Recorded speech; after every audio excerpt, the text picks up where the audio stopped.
warahmatullahi wabarakatuh. Waalaikumsalam warahmatullahi wabarakatuh. Selamat siang. Siang. Apa kabar hari ini? Baik. Alhamdulillah baik ya. Ya. Untuk memulai pembelajaran pada siang ini, saya minta Rahmat untuk pimpin doa sebelum memulai pembelajaran. Silakan Rahmat. Teman-teman, sebelum kita belajar, mari kita berdoa bersama-sama. Bismillahirrahmanirrahim. Bismillahirrahmanirrahim. Allahumma inni as'aluka ilman nafi'an wa rizqan thayyiban wa rizqan thayyiban wa amalan taqabbalan. Allahu Akbar. Nah, sekarang Pak Guru absen dulu ya, atau Pak Guru mana sekretaris? Nah, ya, sekretaris berapa orang yang tidak hadir hari ini? 3. Oke, 3 orang. Siapa-siapa yang tidak hadir? Abdul Halik, Richard, Udiawati Yunus. Oke, Abdul Halim, Rizal dengan Udiawati Yunus. Udiawati Yunus. Ada kabar tidak? Sakit atau Haji. sakit? Semuanya sakit. Oke ya. Berarti ketiganya tidak hadir lantaran sakit. Oke. Nah, adik-adik ya, perhatikan ini gambar yang ada di depan.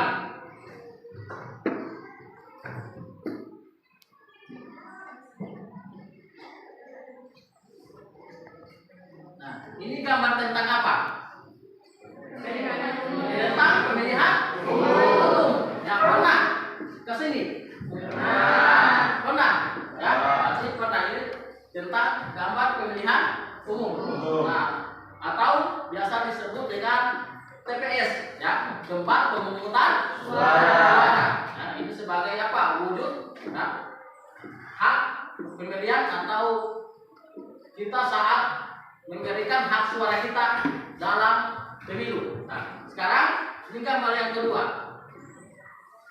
Nah, ini gambar kedua tentang apa? Tentang penyogokan, ya.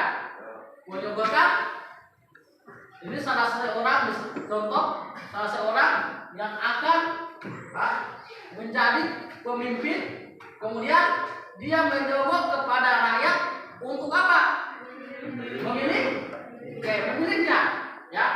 Nah, kira-kira kalau kalian selaku warga atau rakyat saat diberikan uang seperti ini, apakah akan mengambil atau tidak?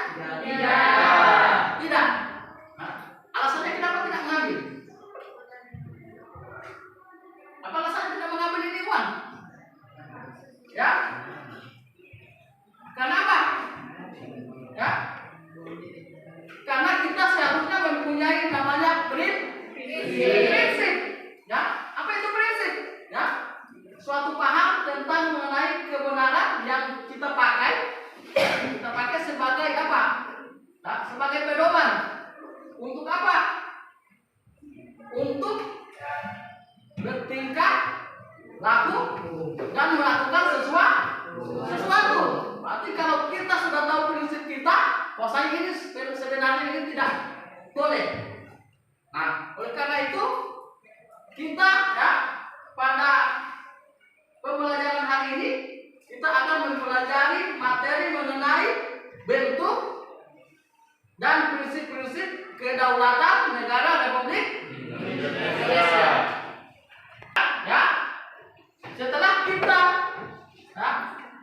akan mempelajari bentuk dan prinsip kedaulatan negara Republik Indonesia, apa manfaatnya bagi kita mempelajari bentuk kedaulatan dan prinsip-prinsip itu? Ya, manfaat bagi kita apa? Ada yang tahu? Ya, supaya apa? Supaya kita dapat mengerti kedaulatan negara kita dan bisa apa? Mengawasi kedaulatan negara kita. Oke, bagus, tepuk tangan dulu untuk Pak.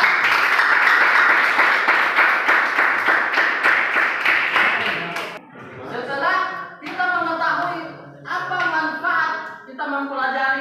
bentuk dan prinsip kedaulatan ini Pak Guru akan tampilkan tujuan dari pembelajaran kita.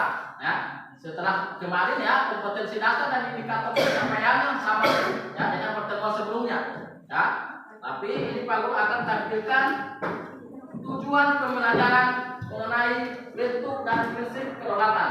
Yang pertama, ya, menganalisis bentuk dan prinsip-prinsip kedaulatan sesuai Undang-Undang Dasar Negara Republik Indonesia tahun 1945. Yang kedua, setelah kalian bisa menganalisisnya, kalian akan menyajikan hasil laporan tentang bentuk dan prinsip-prinsip kedaulatan sesuai Undang-Undang Dasar Negara Republik Indonesia. Adalah tujuan pembelajaran pada pertemuan hari ini. Nah, untuk lebih mempelajari lagi materi hari ini, lebih lanjut kita mempelajarinya, Pak Guru akan bagi kelompok, ya. Atau kemarin sudah ada kelompok kan? Sudah dibagi. Ya. Oke, sekarang apakah sudah duduk sesuai kelompok? Ya, sudah duduk sesuai kelompok. Nah, untuk ya kelompoknya masing-masing pembelajaran hari ini kita akan menggunakan ya, metodenya adalah metode diskusi. Ya, metode diskusi dengan model pembelajarannya itu problem basic learning, dan kita menggunakan atau memanfaatkan teknologi informasi dan komunikasi. Penggunaan apa? HP ya sebagai media belajar. Oke.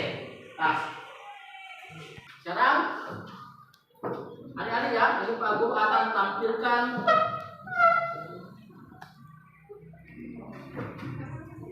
ya, ini slide ya, PowerPoint mengenai materi hari ini. Ya.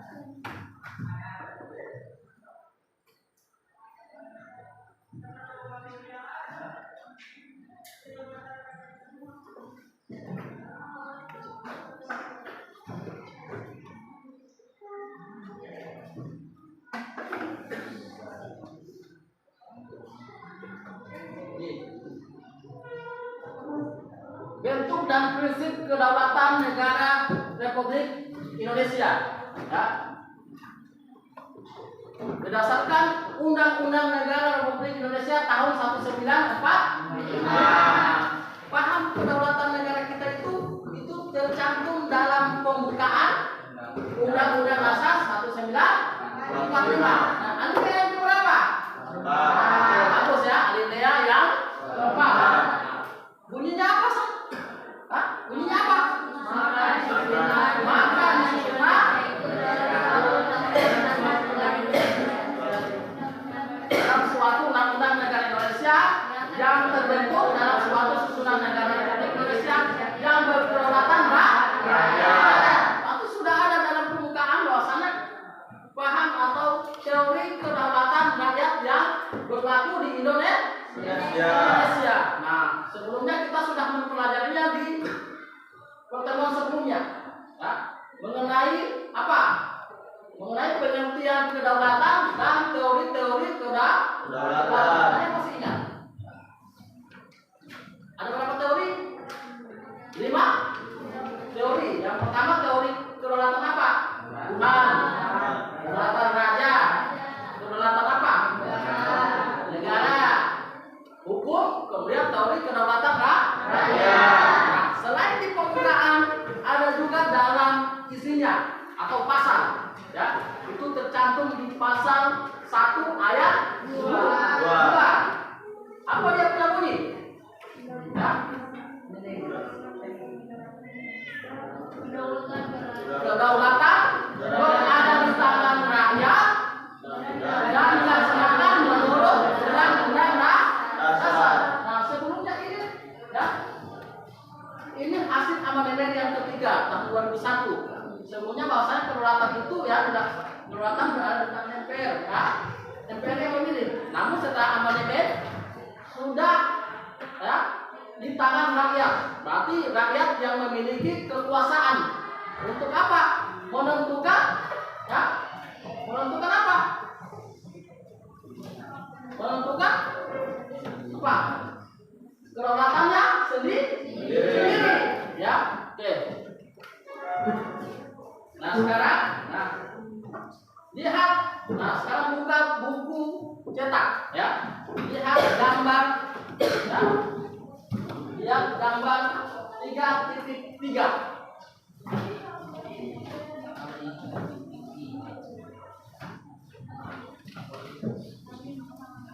Ya. Ada halaman 65. Ada gambar tentang apa?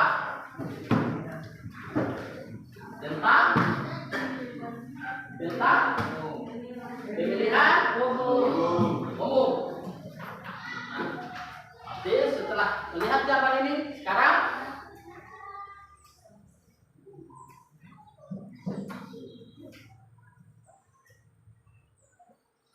ini amandemen pasal 1 ayat 2, ya. Yang Pak Guru katakan tadi, menegaskan bahwa pemilik kekuasaan tertinggi di negara Indonesia adalah rakyat yang pelaksanaannya sesuai dengan undang-undang dasar, ya. Kemudian lanjut diperhatikan, ya. Selain ada di buku kabar atau ada di buku, ya, ini juga akan Pak Guru berikan, ya, berikutnya. Dalam rumusan sebelum amandemen, kedaulatan rakyat didasarkan sepenuhnya oleh MPR, ya.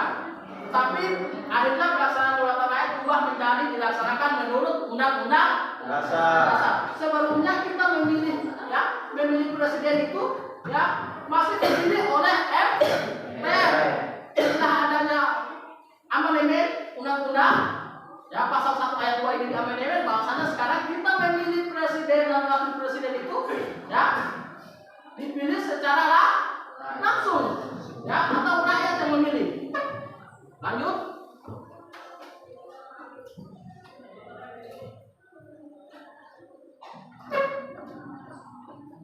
Nah, ini adapun perubahan gagasan itu, ya, dalam kedaulatan rakyat dan kedaulatan dalam undang-undang ini tahun 1945 membuat perubahan pada cara rakyat memberikan mandat terhadap penyelenggara kekuasaan negara. Bahwasanya orang yang kita pilih itu misalnya lembaga eksekutif, ya, dari presiden, yang menteri-menteri sampai, ya, paling terkecil itu kepala desa, ya. Kita berikan mandat langsung, ya, sebagai mereka penyelenggara negara atau sebagai pemerintah.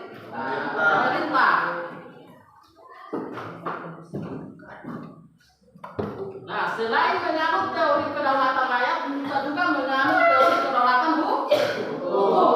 Nah, ini dalam undang-undang negara Indonesia itu, ya, tahun 1945 pasal 1 ayat 3, bahwasanya negara Indonesia adalah negara hukum. Kemudian lebih lanjut dalam pasal 27 ayat 1, segala warga negara bersamaan kedudukannya di dalam hukum dan pemerintahan dan wajib, ya, menjunjung hukum dan pemerintahan itu dengan tidak ada kecualinya. Nah, kedua pasal ini menegaskan bahwa pelaksanaan kedaulatan rakyat itu harus dilaksanakan sesuai dengan undang-undang dasar. Lanjut. Ini ada bentuk, ada persamaan ini. Bagaimana saat negara hukum itu ini, ya. Adapun menurut Dini Asidiki, ya, gagasan demokrasi yang berlandaskan atas hukum, ya, dengan beberapa prinsip pokok sebagai berikut, ya, adanya jaminan persamaan dan kesetaraan dalam kehidupan bersama, adanya pengakuan kehormatan terhadap perbedaan atau pluralitas. Ya, pluralitas itu berarti keberagaman, ya, plural. Dan adanya aturan yang dijadikan sebagai bersama, mekanisme penyelesaian sengketa berdasarkan mekanisme aturan yang ditaati bersama. Lanjut. Nah, ini adalah prinsip-prinsip kedaulatan negara kita.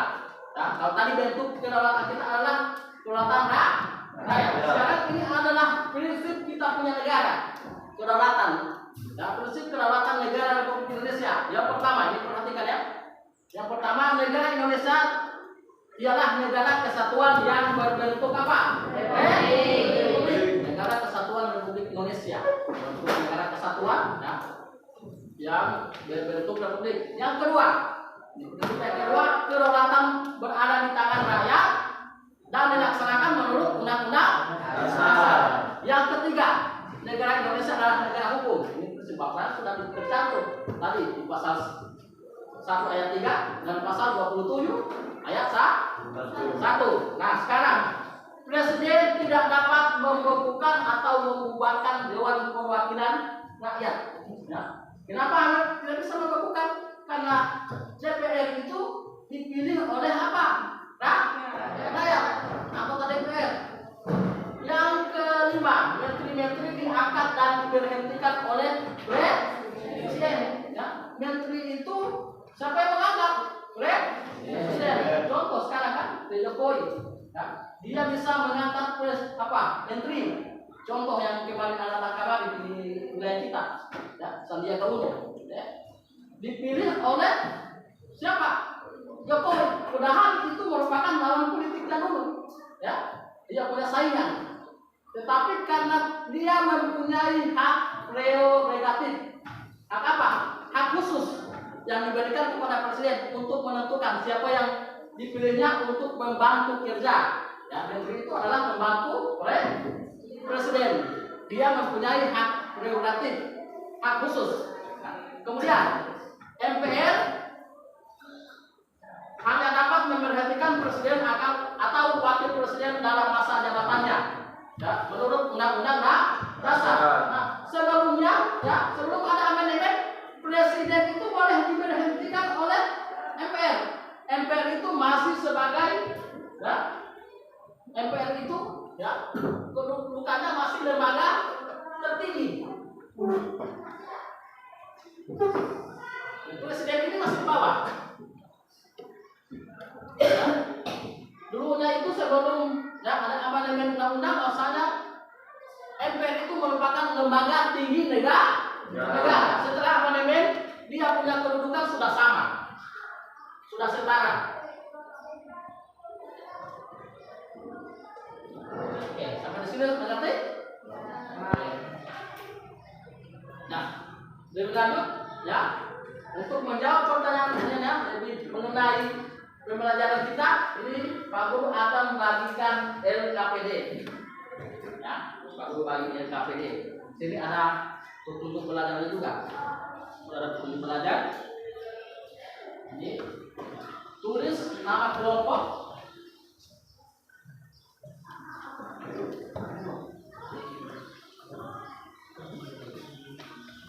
Dijawab saja di lembaran paling terakhir itu. Ya, ambil. Nah, ini Mas Pak. Sekarang sudah dibagikan kan? Sekarang cari jawabannya, ya, di internet atau juga di sumber yang lain. Saya di buku juga, di buku. Lihat kalau memang ada jawabannya di buku. Silakan. Silakan tulis kelompok, ya, nama kelompok, ketua kelompok dan anggotanya. Terus di lembaran itu saja.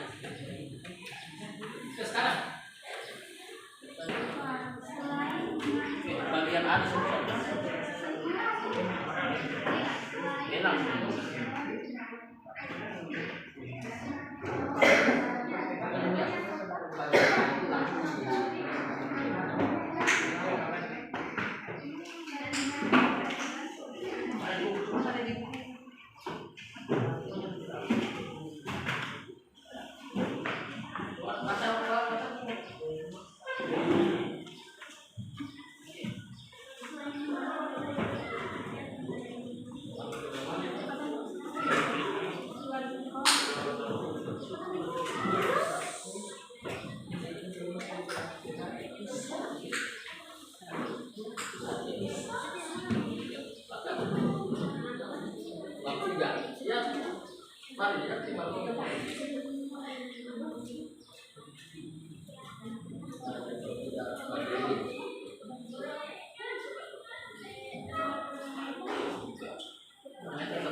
Angka lain mencari bagian B.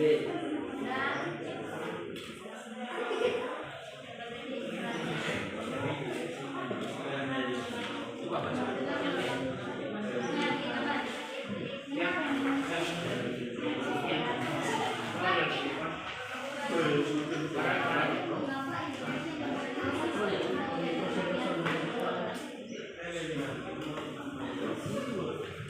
Berapa?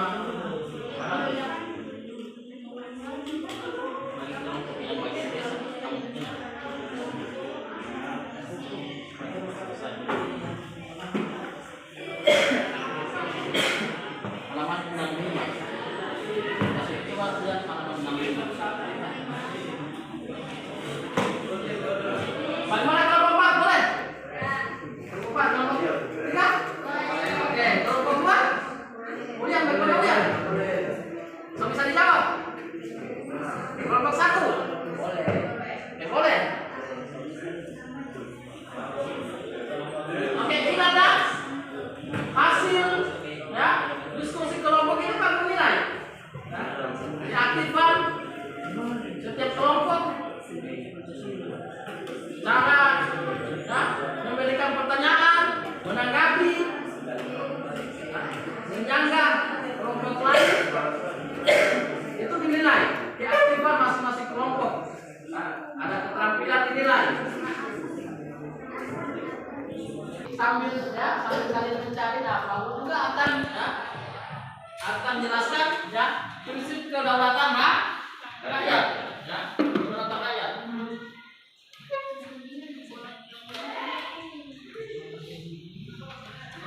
Kedaulatan rakyat itu kalau di negara kita itu, ya negara kita dikenal dengan demokrasi. Ya. Kita itu dikenal dengan pemerintahan yang demokrasi, pemerintahan rakyat. Nah, demokrasi ini berasal dari dua kata, demos dan kratein atau kratos. Demos apa? Rakyat. Kratein apa? Pemerintahan. Artinya pemerintahan rakyat. Nah, kita sebagai dengan demokrasi itu ya ada banyak negara di dunia ini menganut paham demokrasi. Tapi yang membedakan kita itu menganut paham demokrasi Pancasila. Ya, demokrasi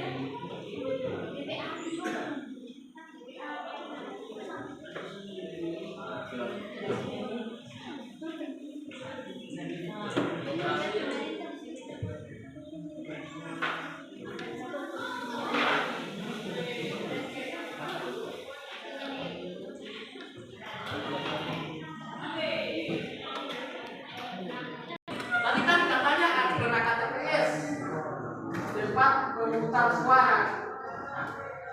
Ya, mungkin 3 atau 4 tahun kemudian kamu itu akan memilih pilih saat 17 tahun. Nah, di Undang-Undang Pemilu nomor 7 tahun 2017 itu diatur bahwasanya yang sudah boleh memilih itu wajib pilih 17 tahun atau sudah menikah, ya, atau yang sudah mempunyai KTP, kartu tanda penduduk. Jadi kamu itu akan memberikan hak suara di TPS. Jadi katanya dikatakan kamu sudah ke TPS. Apa pengalaman kamu? Teruskan pengalaman kamu saat ke TPS itu. Apa yang kamu dapatkan di situ? Pengalaman apa?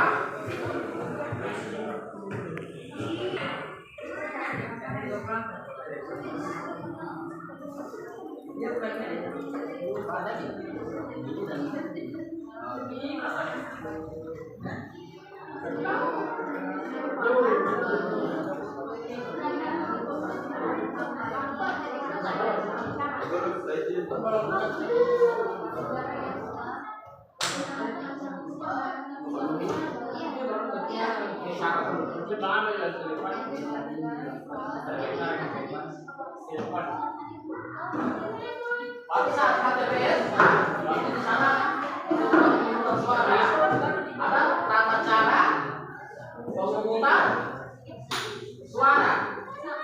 Ya, mulai dari apa? Ada pintu masuk, ya, pintu keluar, ya, ada surat suara, ya, surat suara, kertas yang akan diberikan di situ ada nama-nama calon. Calon presiden, ada gambar calon, ada nomor urut, ada kalau memilih wakil rakyat, ada partai, gambar partai politik dengan nomor urut partainya. Mana yang pertama kamu?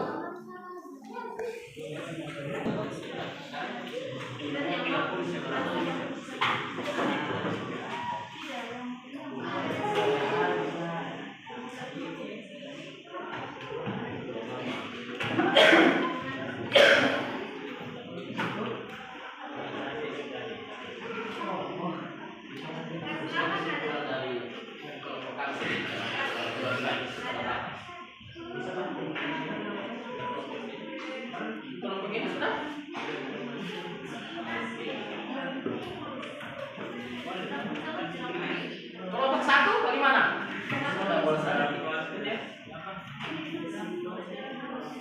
Bagian B sudah? B sudah? Satu juga sudah seperti apa?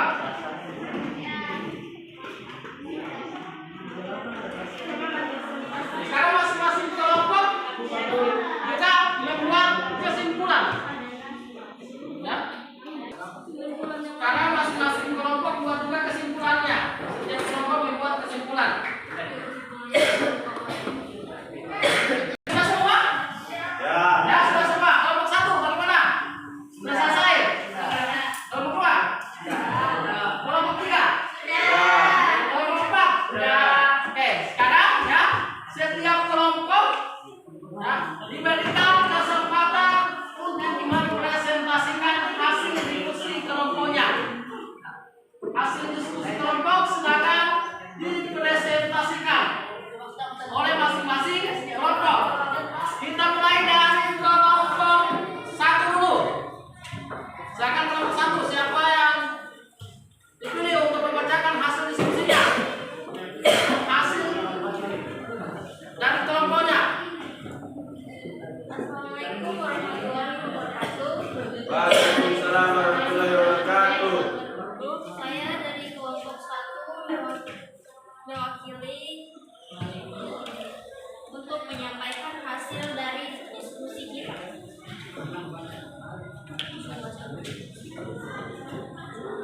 Selain menganut teori kedaulatan rakyat, negara Indonesia juga dipertegas dengan kedaulatan hukum. Demokrasi berasal dari kata demos dan kratein. Demos berarti rakyat dan kratein berarti kekuasaan pemerintah.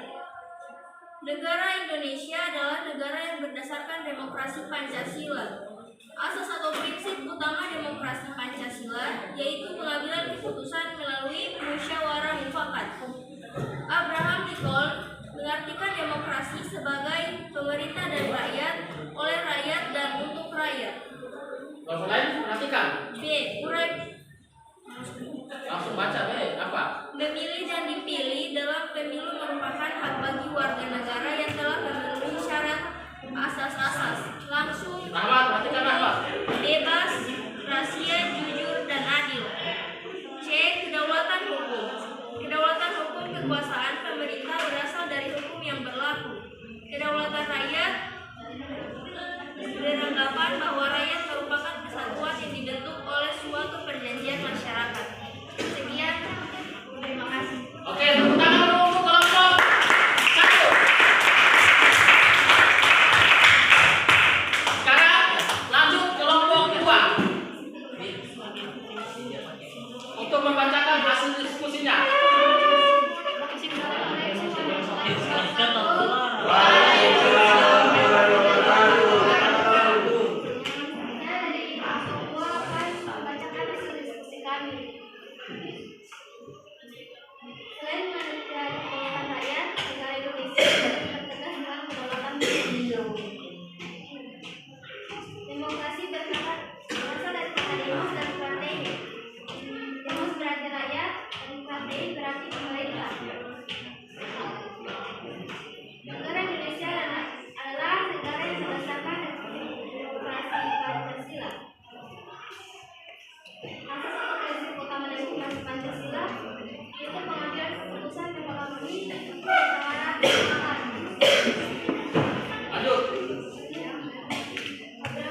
Bagian C, kedaulatan rakyat, segala warga negara bersama di dalam hukum dan pemerintahan yang wajib menjunjung tinggi hukum itu dengan tidak ada kecualinya. Kedaulatan rakyat berarti kekuasaan tertinggi di tangan rakyat. Oke, silakan lanjut kelompok 3. Assalamualaikum warahmatullahi wabarakatuh.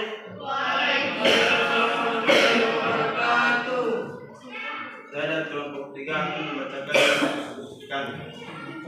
Pertama, selain menganut teori kedaulatan rakyat, negara Indonesia juga dipertegas dengan kedaulatan hukum. Kedua,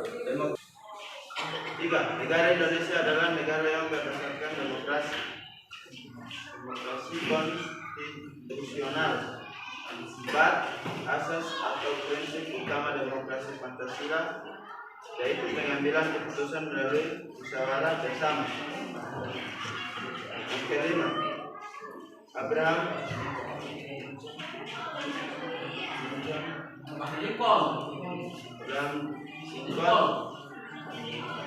mengartikan demokrasi sebagai pemerintahan dari rakyat, oleh rakyat dan untuk rakyat. B. Satu, perhatikan. Pada masyarakat yang sedang melakukan pemilihan umum atau TPS. C. Hal ini tertuang dalam pasal 1 ayat 2 Undang-Undang Dasar 1945 yang berbunyi, kedaulatan berada di tangan rakyat dan dilaksanakan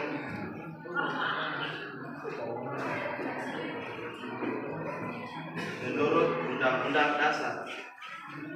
Sekian, terima kasih. Oke, sekarang lanjut kelompok 4. Ya, kelompok lain perhatikan. Ya, apa yang dibacakan oleh kelompok 4. Karena tadi kelompok 3 kalau diperhatikan ada yang tidak sesuai jawabannya. Kalau memang kamu perhatikan, nah, jadi itu yang harus diperhatikan oleh kelompok. Oke, silakan kelompok 4 membacakan materinya. Waalaikumsalam warahmatullahi wabarakatuh.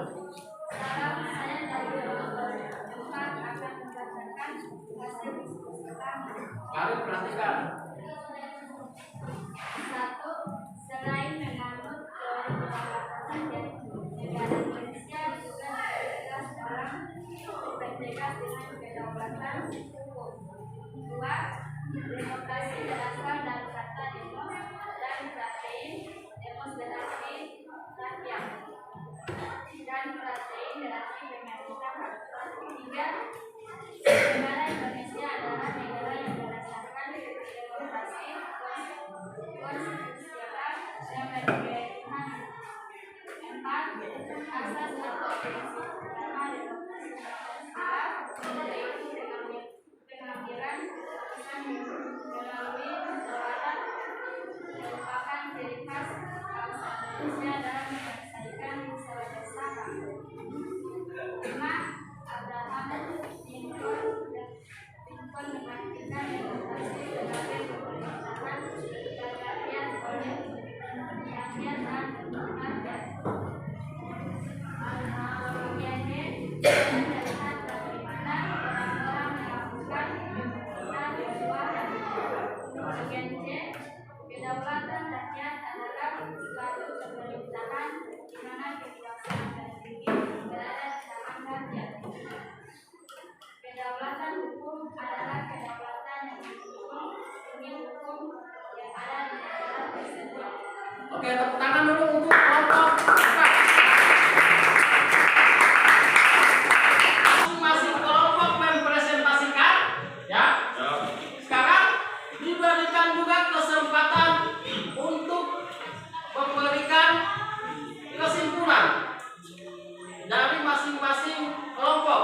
Dimulai dari kelompok, kalau tadi kelompok 1, kelompok 4 dulu, untuk membacakan hasil atau kesimpulan dari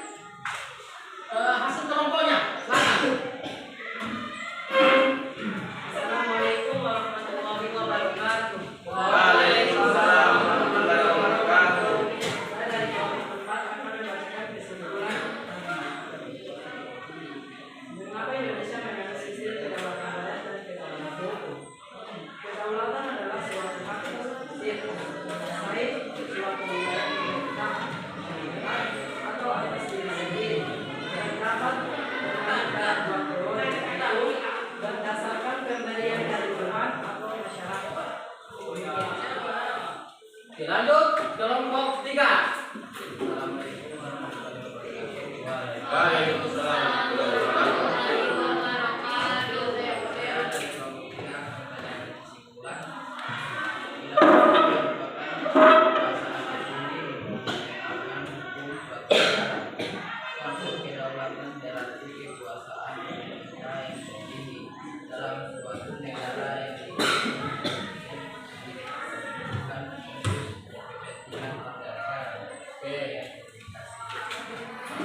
Dua, membacakan kesimpulannya.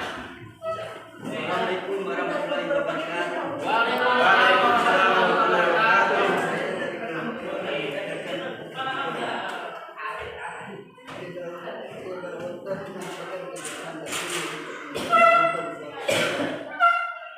Konsep kedaulatan negara kekuasaan pemerintah yang tertinggi dalam suatu negara yang bebas negara. Oke.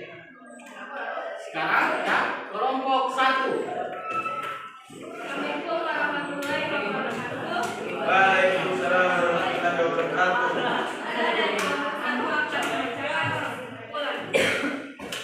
Kedaulatan di tangan rakyat artinya Indonesia menganut sistem demokrasi dalam menjalankan pemerintahannya. Dalam negara demokrasi ada kekuasaan tertinggi berada di tangan rakyat. Sekian, terima kasih. Oke, tepuk tangan dulu.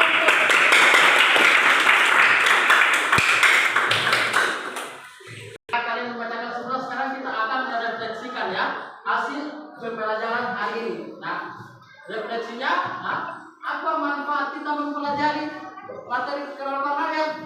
Ya, yang pertama, kita bisa mengetahui apa? Bahwasanya bentuk kedaulatan kita itu kedaulatan apa? Kedaulatan rakyat. Tetapi juga kita menganut paham kedaulatan hukum. Kenapa kita memakai kedaulatan hukum? Karena kita berdasarkan dari semua ya kedaulatan itu, kita mengatur kedaulatan rakyat, kita juga menjunjung tinggi yang namanya kedaulatan hukum. Segala aspek ya kehidupan dan warga negara itu kita diatur oleh hukum. Ya, supaya apa? Karena kita ya supaya kita itu dalam kehidupan bernegara itu, bahkan dalam penyelenggaraan kenegaraan ya, bisa terciptanya ketertiban ya, dan apa? Kedamaian dalam penyelenggaraan negara. Nah, menarik kesimpulan dari semua yang sudah kalian simpulkan tadi ya, kita sama-sama menarik kesimpulannya bahwasanya ya, negara kita itu menganut ya, perhatikan di depan semua ya. Negara kita itu sangat menganut paham demokrasi Pancasila. Ini perhatikan di depan ya, demokrasi Pancasila. Nah, kita berbeda dengan negara lain. Amerika Serikat juga menganut paham demokrasi ya. Dari mereka itu kita belajar demokrasi ya. Tapi berbeda. Kita menganut paham demokrasi. Kalau di sana di negara Amerika Serikat ya, itu menganut paham demokrasi ya, liberal ya. Dan di negara yang lain yang ada negara-negara sosialis macam Uni Soviet atau Rusia, dulu masih satu, pas Uni Soviet, sekarang Rusia setelah terpecah Uni Soviet, Rusia, Cina juga, ya. Negara-negara yang menganut paham sosialis. Nah, ada 3 secara umum demokrasi itu terbagi atas 3. Kalau kita ya menganut paham demokrasi Pancasila, apa dia punya beda? Nah, ini perlu tampilkan perbandingan demokrasi Pancasila liberal dengan sosialis. Sosialis ini kalau tidak salah ini komunisme. Nah, apa dia punya beda? Kalau demokrasi Pancasila ya paham kedaulatan kan maknanya ya kedaulatan rakyat itu kita ya, berhubungan dengan demokrasi. Nah, kita menganut pahamnya kedaulatan rakyat itu kita menganut paham demokrasi Pancasila, mengutamakan kepentingan bangsa dan negara di atas kepentingan pribadi dan golongan. Ya, kita mengutamakan kepentingan umum.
mereka itu negara sekuler. Bahkan Turki pernah menjadi negara sekuler sebelum kembali ke negara yang mayoritasnya Muslim kan. Baru mereka sempat ke negara sekuler. Nah, memisahkan urusan agama dengan kehidupan negara sekuler atau negara sekuler ya. Kalau kita paham, ya, kita menganut paham, ya, bahwasanya negara berkehukuman, negara beragama, ya, tidak boleh dipisahkan. Kalau liberal, sosialis atau liberal tidak boleh. Ya, agama dipisahkan dengan kehidupan negara. Sosialis, nah ini agama tidak mengenal agama, tidak mengakui adanya Tuhan. Komunisme itu tidak mengenal agama, ya, tidak mengakui adanya Tuhan. Yang keempat, tidak dikenalnya diktator mayoritas dan negara minoritas. Kalau di negara liberal, ya, keputusan ditentukan oleh kesepakatan individu sebagai warga negara. Kalau di mayoritas, kalau di sosialis, suara mayoritas, kelompok besar masyarakat yang menentukan segalanya. Berarti orang yang suara terbanyak dia bisa menentukan, orang kaya bisa menentukan. Ya, oke, sampai di sini paham? Ada pertanyaan? Ya, tidak ada. Kalau sudah tidak ada pertanyaan, ya, Pak Guru akan melaksanakan atau melakukan post test evaluasi, nah, seperti kemarin-kemarin. Ya. Evaluasinya dalam bentuk Google Form. Nah, sebelumnya kumpul dulu LKPD-nya. Kumpul LKPD.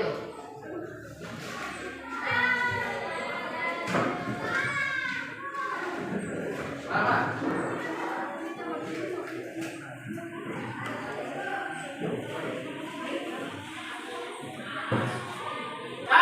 Kita melakukan evaluasi silakan dulu. Silakan diatur dulu kembali kursi dan mejanya. Duduk seperti semula. Diatur dulu. Sekarang sudah duduk seperti semula. Oke, sekarang Pak Guru akan bagikan, ya, soalnya melalui WA.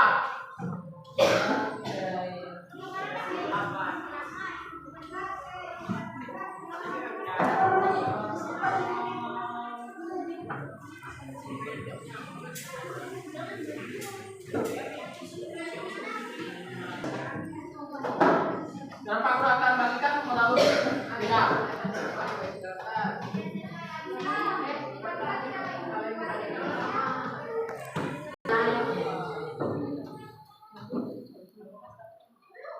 Oke, sudah. Sekarang Pak, sudah terbagi dulu. Ya, buka dulu kelas 9. Ya, buka, ya, link yang sudah dibagikan.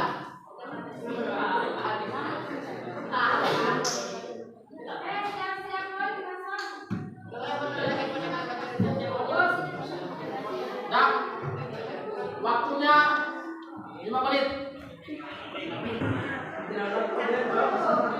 Silakan menjawab. Soalnya 5 menit saja.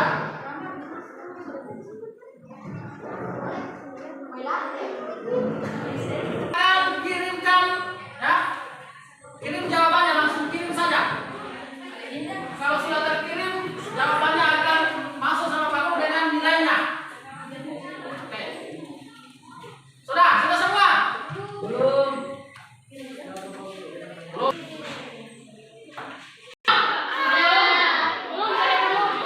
Sudah kirim?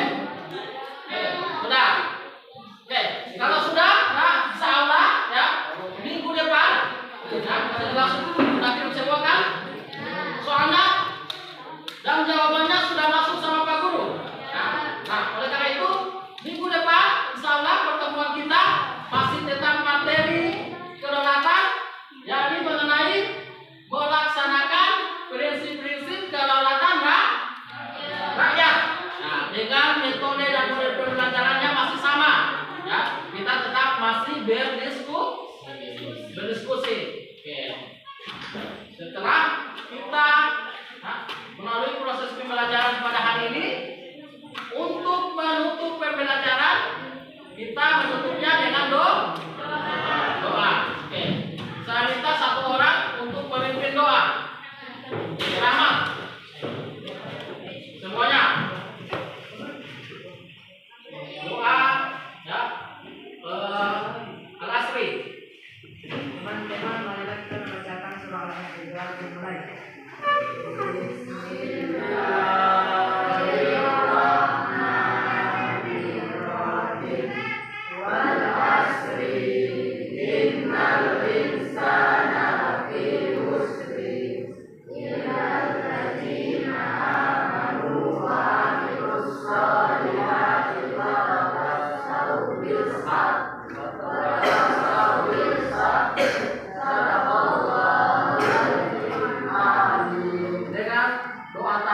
kita menutup pembelajaran ya, dengan membacakan hamdalah alhamdulillah ya, pembelajaran kita akhiri ya.